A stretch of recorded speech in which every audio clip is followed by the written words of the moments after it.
Hello students, welcome to copy Kitab. आज हम discuss करेंगे इलस्ट्रेशन नंबर 40।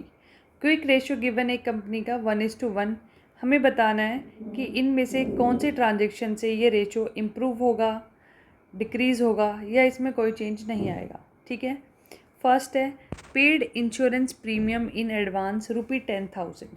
हमने इंश्योरेंस प्रीमियम एडवांस में पे कर दिया है, इसका मतलब ये हमारा प्रीपेड एक्सपेंस है। और आपको पता है प्रीपेड एक्सपेंस लिक्विड एसेट का पार्ट नहीं है। ठीक है।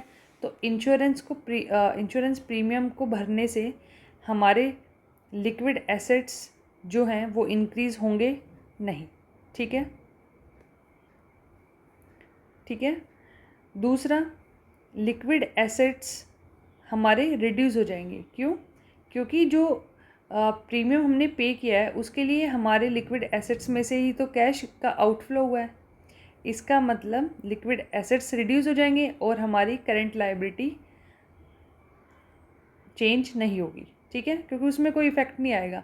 यहाँ पे बात हो रही है प्रीपेड एक्सपेंस की और कैश की। ठीक है। प्रीपेड एक्सपेंस हमारा करंट एसेट का पार्ट है तो वो वहाँ पे इंक्रीज़ होगा, लेकिन लिक्विड एसेट क्या को अगर हम देखें तो उसके पास तो कैश था, वो तो चला गया तो वो रिड्यूस हो गया। ठीक है।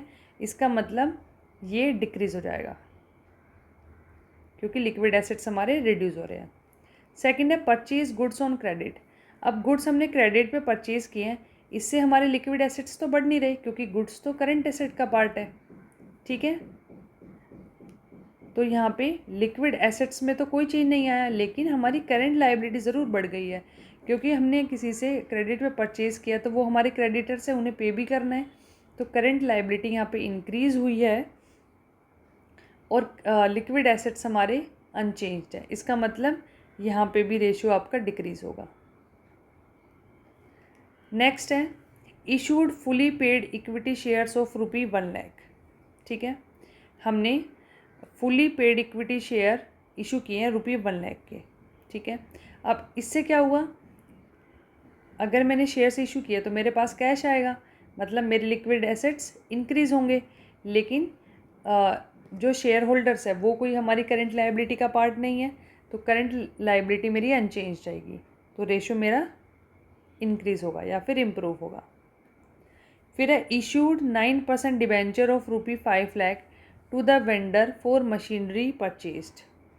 अब मशीनरी मैंने परचेज़ की है तो वो मेरा फिक्स्ड एसेट का पार्ट है, उसका लिक्विड एसेट से कोई रिलेशन नहीं है, तो लिक्विड एसेट में कोई चेंज नहीं आएगा। फिर 9% डिबेंचर मेरी करंट लायबिलिटी का पार्ट भी नहीं है, इसका मतलब मेरी करंट लायबिलिटी में भी कोई चेंज नहीं आएगा। इसका मतलब आपका आंसर क्या होगा रेशियो का? No change. ठीक है। Thank you.